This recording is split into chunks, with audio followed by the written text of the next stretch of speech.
How are you? सब बढ़िया। तो लास्ट टाइम हमने बताया था कि आपको एसिड, बेस, इनकी क्या क्या केमिकल प्रॉपर्टी होती है, कैसे रिएक्शन करते हैं, उनके टाइप्स भी हमारे हो चुके हैं वैसे तो।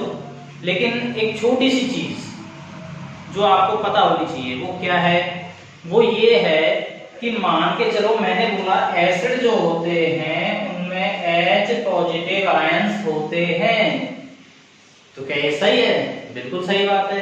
लेकिन क्या जिनके पास हाइड्रोजन है वो सभी एसिडिक होंगे? ये चीज क्या है? रॉन्ग है। जैसे कि C2H5OH एल्कोहल, इथाइल अल्कोहल, ये क्या है? इसके पास आपको H दिख रहा होगा, है ना? H इसके पास, यहाँ पे भी इसके पास H है, तो क्या ये एसिड होगा अपना? नहीं होगा, क्योंकि ये एसिड कैटेगरी में नहीं आएगा। जैसे कि ग्लूकोज C6H12O6, इसके पास भी हाइड्रोजन है, तो क्या ये एसिड है? बिल्कुल नहीं होगा, ये भी आपका एसिड नहीं होगा, ना ही ये होगा। क्यों नहीं होगा? क्योंकि कुछ सब्सटेंस ऐसे होते हैं, देखिए सामने, कुछ सब्सटेंस ऐसे होते हैं, कैसे कि जिनको हम वाटर में डिसोसिएट करते हैं और वो एक भी आयन प्रोड्यूस नहीं करते हैं, H पॉजिटिव आयन प्रोड्यूस नहीं करते हैं। और जब तक H पॉजिटिव आयन प्रोड्यूस नहीं होगा तो क्या है? वो एसिड की कैटेगरी में नहीं आएगा। तो डिसोसिएशन रेट हमने बता दिया था, जब मोस्टली हम तो पानी में डिसोसिएट करते हैं, लेकिन इसके अकॉर्डिंग एसिड के अपने दो टाइप और निकल के आते हैं बेटा, छोटे छोटे से टाइप में। पहला है अपना कंसंट्रेट और सेकंड है अपना डाइल्यूट। Concentrated and dilute. अब इनमें डिफरेंस क्या है? कंसंट्रेट यानी कि वाटर तो इसमें होगा और साथ में क्या होगा? एसिड भी होगा, लेकिन वाटर जो है वो क्या होगा? लो क्वांटिटी में होगा आपका। वाटर जो है वो आपका लो क्वांटिटी में होगा और इसमें एसिड की क्वांटिटी क्या होगी? हाई होगी। लो क्वांटिटी में वाटर और हाई क्वांटिटी में एसिड, तो क्या कहलाएगा अपना?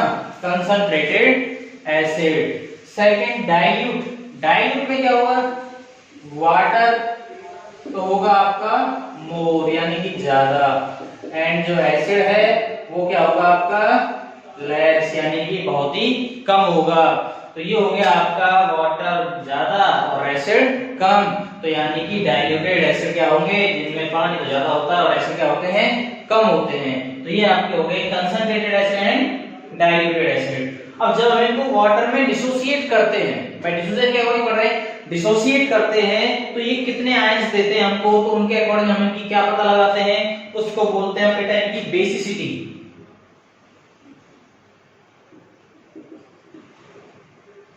उसको बोलते हैं हम बेसिसिटी।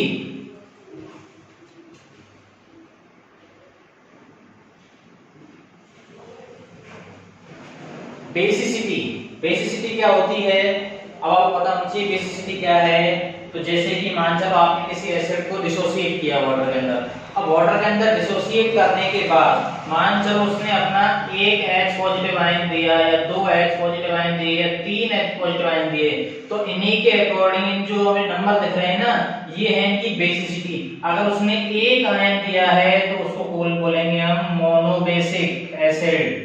अगर उसने दो आयन दिए हैं तो इसको बोलेंगे हम डाई बेसिक एसिड। मतलब इसी तरह से मोनो, डाई, फिर आ जाएगा अपना पॉली, पॉली बेसिक एसिड। यानी कि हमने एसिड को डिसॉल्व किया और एसिड को डिसॉल्व हमने किया तो उसने एक पॉजिटिव आयन निकाला तो मोनोबेसिक, दो निकाले तो डाई बेसिक और तीन निकाले तो पॉली बेसिक। तो बेसिसिटी की डेफिनेशन क्या बनी? when we dissolve or associate the acid in water or aqueous solution, then we find the number of hydrogen atom. This is known as basicity। यानी कि जब हम उसको डिसोसिएट करते हैं तो जितने उसके आयन निकलते हैं, H पॉजिटिव आयन जितने वो देता है, वो सब क्या कहलाती है? उसकी बेसिसिटी कहलाती है। तो अगर बात करते हैं HCl की, HCl जो एसिड है उसकी बेसिसिटी क्या होती है बेटा? 1 होती है, क्योंकि ये क्या है? अपना एक आयन देता है। अगर बात करते हैं हम H2SO4 की, तो इसकी बेसिसिटी क्या होती है बेटा? इसकी बेसिसिटी होती है 2, क्योंकि ये डिसॉल्व होने पे क्या है, अपने 2 आयन देता है।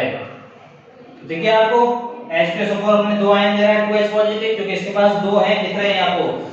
जैसे कि HMN3 इसमें सिंगल होता है तो वो आएगा मोनो में, और जैसे कि अपना H3PO4 फास्फोरिक एसिड होता है वो आएगा अपना किसमें, पॉली बेसिक में। 3 आयन देता है, 4 देता है तो पॉली बेसिक के अंदर आएगा। तो ये आपको पता होना चाहिए कि बेसिसिटी क्या होती है। तो 3 तरह की होगी ना, mono basic, di basic and poly basic. तो इसी के साथ आपके एसिड के जितने भी टाइप्स थे वो कंप्लीट हो चुके हैं। अब बात आती है क्वेश्चन कैसे आएगा आपका एनटीएससी में। तो एनटीएससी में आने वाला पहला क्वेश्चन, जैसा कि मैंने आपको बताया कंसंट्रेटेड डाइल्यूट के अंदर डिफरेंस क्या होता है, तो पूछ सकता है मेन डिफरेंस क्या होता है, वो होता है क्वांटिटी का। इसमें क्वांटिटी कम होती है वाटर की, इसमें क्वांटिटी ज्यादा होती है। अब एक मैंने बताया था कि सभी के अंदर क्या नहीं होते हैं, सभी जो ऐसे सब्सटेंस जिनमें H पॉजिटिव होता है, H आयंस होते हैं, लेकिन वो डिसोसिएट नहीं कर पाते हैं, तो वो भी एसिड नहीं होते हैं। तो क्वेश्चन क्या बनेगा इसमें, वो क्वेश्चन बनेगा आपका कि ऐसे कौन से एसिड हैं, सॉरी ऐसे कौन से सब्सटेंस हैं इनमें से जिनमें क्या नहीं है, एसिड नहीं है और डिसोसिएट होने पे H पॉजिटिव आयन नहीं देते हैं। तो हम क्वेश्चन पढ़ते हैं पहला,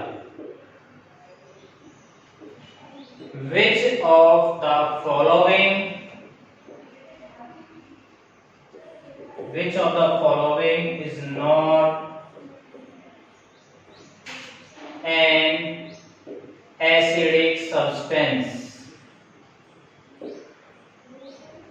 Which of the following not an acidic substance? तो पहला है अपना HCl, B है अपना H2SO4, C है अपना HNO3 एंड फोर्थ है अपना C2H5OH।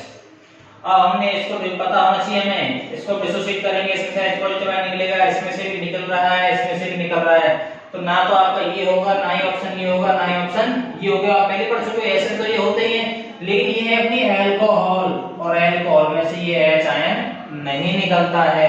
तो इसका मतलब आपका राइट आंसर क्या है, अल्कोहल। कौन सी अल्कोहल, इथाइल अल्कोहल। यानी इसमें क्या नहीं है, ये एसिडिक सब्सटेंस नहीं है, डिसोसिएट होने पे अपने H पॉजिटिव आयन नहीं देते हैं। अब बात आती है कि इनका हम यूज कहां करते हैं। एसिड का यूज कहां होता है भाई, तो जनरली हमने प्रॉपर्टी बताई थी आपको, बैटरी में आपका एसिड यूज होता है, विनेगर में आपका एसिड यूज होता है, खाने पीने चीजों में एसिड होता है। लेकिन हम यूज कैसे करते हैं, लेबोरेटरी में इसका यूज करते हैं, और बहुत सारी चीजें जिनमें हम एसिड का यूज करते हैं। अब आगे बात आती है एसिड के यूज के साथ साथ एक छोटी सी चीज है, वो है आपकी फिजी ड्रिंक। क्या है बेटा, फिजी ड्रिंक। नाम सुना होगा आपने, नहीं सुना होगा तो वो मैं बता देता हूं।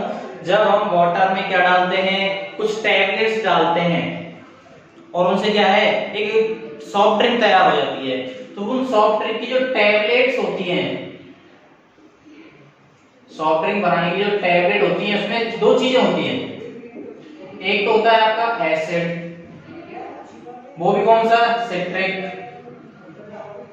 और एक होती है अपनी NaHCO3 सोडियम बाइकार्बोनेट। क्या हुआ इसमें, हाँ आयरन फिजी ड्रिंक में टैबलेट्स होती हैं, टैबलेट्स के 2 टाइप होते हैं, citric acid and sodium bicarbonate. ये आपका एसिड है या तो सोडियम बाइकार्बोनेट है।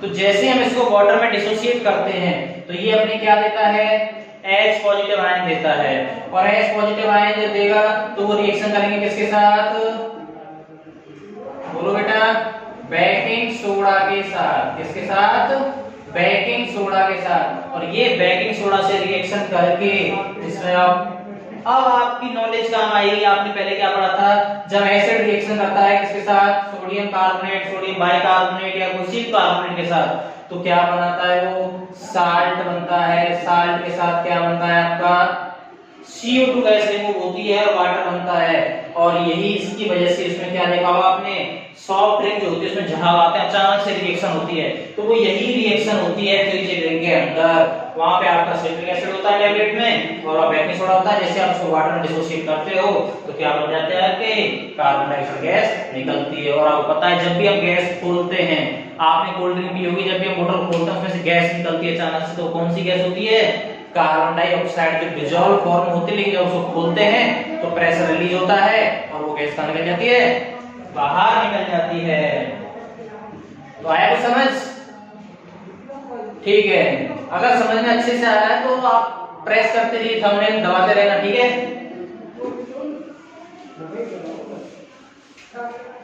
वैसे भी आपका पुरानी वीडियो काफी प्यार मिला और अच्छा मिल भी रहा है। हम चाहते हैं अगर आपको एनटीएससी की अच्छे से प्रिपरेशन करनी है तो हमारे चैनल को सब्सक्राइब करें और ज्यादा से ज्यादा लोगों तक शेयर करें, जिससे कि नॉलेज का एक विस्तार हो सके, यानी सब तक ये पहुंच सके।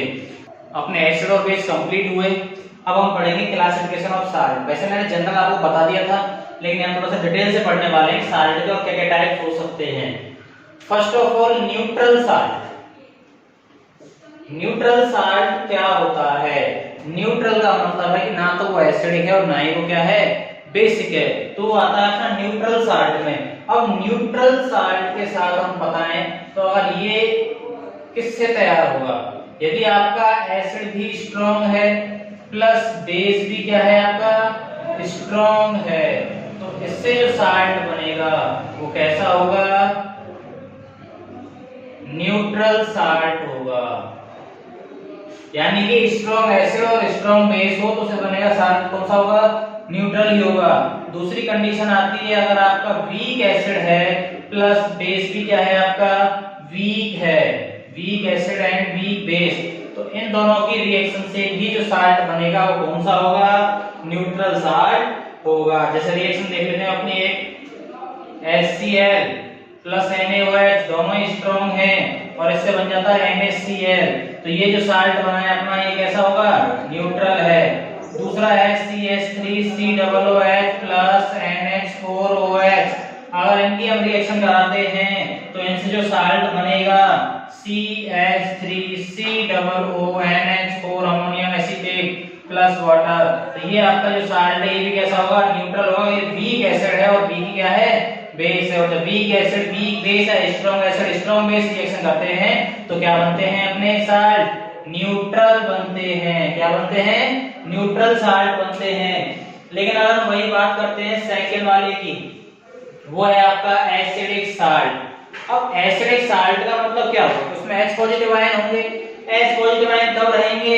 यदि आपका एसिड जो है वो क्या है? स्ट्रॉन्ग है। Strong acid plus weak base, strong acid plus weak base. अब कैसे? मान चलो स्ट्रॉन्ग एसिड ने अपने कंप्लीट H पॉजिटिव आयन दिए, मान चलो इसने 5 दे दिए अपने, टोटल इसमें से 5 H पॉजिटिव आयन निकले, लेकिन OH नेगेटिव आयन कितने निकले? ओनली 3 ही निकल पाए। इसने 5 के, इसने कितने दिए? 3 दे पाए, तो इसके 3 और इसके 3 मिलके तो वाटर में कन्वर्ट हो जाएंगे, 3 मॉलिक्यूल बना लेंगे वाटर के। लेकिन आगे क्या होने वाला है? इसके जो बाकी के 2 बचेंगे H पॉजिटिव आयन, ये इसमें तो सॉल्यूशन में तो रहने वाले हैं, और सॉल्यूशन में रहेंगे तो कैसा हो जाएगा बेटा? एसिडिक हो जाएगा। तो इसीलिए स्ट्रॉन्ग एसिड और वीक बेस का जो साल्ट बनता है वो क्या होता है अपना? एसिडिक साल्ट होता है। देख लेते हैं strong acid like H2SO4 and weak base common लेके चलते हैं हम NH4OH, सबसे वीक इसमें लेके चलते हैं, तो इसमें एक तो वाटर निकलेगा साथ में आपका, तो इसका H और इसका OH। अब बनने वाला जो है वो क्या है? NH4 का होल ट्वाइस और SO4, तो ये जो आपका साल्ट बन के तैयार हुआ है ये कैसा होगा? एसिडिक साल्ट होगा। कैसा साल्ट होगा? एसिडिक साल्ट होगा। नेक्स्ट है आपका बेसिक साल्ट। बेसिक साल्ट में क्या होगा? स्ट्रॉन्ग तो आपका होगा बेस और वीक क्या होगा? एसिड। तो स्ट्रॉन्ग बेस के लिए NaOH और वीक एसिड के लिए CH3COOH, और रिएक्शन होने में बन गया आपका CH3COONA प्लस H2O, यानी कि स्ट्रॉन्ग बेस वीक एसिड। तो यहाँ पे हमारा कंसंट्रेशन किसकी ज्यादा होगी? OH नेगेटिव आयन की, और OH नेगेटिव आयन कंसंट्रेशन ज्यादा है तो ये इससे रिएक्शन करके क्या बनाएगा? अपना एक साल्ट बनाएगा। लेकिन वो कैसा होगा बेटा नेचर में? वो होगा बेसिक साल्ट, क्योंकि यहाँ पे कंसंट्रेशन किसकी ज्यादा है? OH नेगेटिव आयन की कंसंट्रेशन काफी ज्यादा है। ये तो थे अपने नॉर्मली, लेकिन मिक्स्ड साल्ट इनका मतलब क्या है? मिक्स्ड साल्ट का मतलब है कि इनमें जो आयन होते हैं आयंस मोर देन वन, चाहे वो अपना कैटायन हो चाहे वो अपना एनायन हो। अगर वो कैटायन और एनायन में से किसी के आयंस क्या हैं, ज्यादा हैं, वन से ज्यादा हैं, यानी अलग टाइप के हैं, एक से ज्यादा टाइप के हैं, जैसे कि मैं बात करता हूं CaOCl2, इसमें देखो Ca2 प्लस, ये तो ठीक है, एक नेगेटिव होना चाहिए था, लेकिन नेगेटिव आयन देखो इसमें कितने हैं, एक तो Cl है और एक क्या है, O है, एक Cl है और एक क्या है, O है। तो इसका मतलब इसमें क्या हो गए, डबल आयन हो गए, या तो एनायन एक से ज्यादा होना चाहिए, मतलब चाहे कैटायन हो चाहे एनायन हो, तो एनायन देखने में एक से ज्यादा है। तो ये जो कैल्शियम ऑक्सीक्लोराइड है ये कौन से साल्ट के अंदर आएगा बेटा, ये मिक्स्ड साल्ट के अंदर आएगा। और नेक्स्ट है अपना डबल साल्ट। अब डबल साल्ट क्या होते हैं, नाम से पता चला डबल साल्ट, यानी इसमें दो साल्ट एक साथ मिक्स होंगे, दोनों के क्रिस्टल एक साथ मिक्स हो जाएंगे। जैसे कि मैं पहला साल्ट लेता हूं K2SO4 ऐसे क्रिस्टल्स, और मैंने उसको मिक्स कर दिया Al2SO4 का होल थ्राइस। जब मैं इनको मिक्स करता हूं, ये क्रिस्टल्स तैयार करता हूं, तो K2SO4 Al2SO4 का होल थ्राइस डॉट 24H2O, ये जो साल्ट बना है ये क्या होगा, एक डबल साल्ट होगा, क्योंकि देखो इसमें पोटेशियम सल्फेट भी और एल्युमिनियम सल्फेट दोनों के साल्ट मिक्स हो गए हैं, और जो नया क्रिस्टल्स बना है ये वाला एन वाला फॉर्मूला, तो ये क्या है, ये अपना एक डबल साल्ट की कैटेगरी में आएगा। ये आपके हो गए क्लासिफिकेशन ऑफ साल्ट, इससे ज्यादा साल्ट आपके नहीं आएंगे। अब हम आगे स्टडी करने वाले हैं। आप कहोगे सर आप बता रहे हो ये एसिडिक है ये बेसिक है, तो इसके लिए मैंने आपको इंडिकेटर बताया था कि इंडिकेटर हम यूज करते हैं। पढ़ने वाले हैं कि उनको बिना इंडिकेटर कैसे पता लगाएं, तो उसके लिए एक छोटी सी टर्म आती है बेटा पीएच स्केल। अब आप समझोगे स्केल, स्केल का काम तो मेजरमेंट का होता है, तो यहाँ पे भी ये पीएच स्केल क्या करेगा, मेजरमेंट करेगा। और वो मेजरमेंट किसका करेगा, वो मेजरमेंट करेगा एसिड और बेस, कि वो सब्सटेंस जो हमको दिया गया है वो एसिड है या बेस, चाहे वो साल्ट ही क्यों ना हो, उसका भी एसिडिक और बेसिक ये बता देगा आपको। तो पीएच स्केल के बारे में डिस्कस करते हैं। तो पीएच स्केल की डिस्कवरी हुई थी, वो कब हुई थी, 1909 में, और किसके द्वारा की गई थी, ये सोरेनसन के द्वारा की गई थी। किसके द्वारा, सोरेनसन के द्वारा। तो यहाँ पे जो पीएच है, पीएच में आपका पी तो आया है पावर के लिए, और एच आया है हाइड्रोनियम आयन के लिए। किसके लिए आया है, हाइड्रोनियम आयन। अब चाहे आप इसको हाइड्रोनियम बोलो या हाइड्रोजन बोलो, भाई H पॉजिटिव है हाइड्रोजन बोल देते हैं। अब मैं हाइड्रोनियम क्यों बोल रहा हूँ, लास्ट टाइम मैंने आपको बताया था कि जब भी इससे H निकलता है तुरंत रिएक्शन किससे करता है, वाटर से, और एक आयन बनाता है कौन सा, H3O प्लस, और ये क्या है अपना हाइड्रोनियम आयन है। तो यानी पीएच मतलब पावर ऑफ हाइड्रोनियम आयन। तो सोरेनसन ने बताया था इसके बारे में कि पीएच स्केल के द्वारा हम किसी भी सब्सटेंस की क्या माप सकते हैं, एसिडिटी बेसिसिटी, मतलब कुछ भी माप सकते हैं कि वो एसिडिक है या बेसिक है। तो इसके लिए आपका एक फॉर्मूला काम आता है बेटा, ये होता है pH इक्वल लॉगरिथम लेते हैं हम, log H पॉजिटिव आयन की कंसंट्रेशन, या तो ये फॉर्मूला लिखिए आप, और या आप लिख सकते हो pH equal plus log 1/H positive, ये आपका हो गया लॉग का फॉर्मूला। इससे आप क्या निकाल सकते हो, किसी सब्सटेंस की pH वैल्यू निकाल सकते हो, अगर आपको pH निकालनी हो तो। अब इसके अलावा अगर हमें pOH निकालना हो तो हम क्या करेंगे भाई, यहाँ पे आप क्या ले लोगे, OH ले लोगे, यानी log, और यहाँ पे क्या आ जाएगा आपका OH। अब इन दोनों का जो रेशियो है वो मैं बता देता हूं, pH प्लस pOH जो होता है वो हमेशा 14 से ज्यादा नहीं हो सकता, क्योंकि pH स्केल में जो मार्किंग होती है वो होती है बेटा 0 to 14, यानी 14 तक होगी।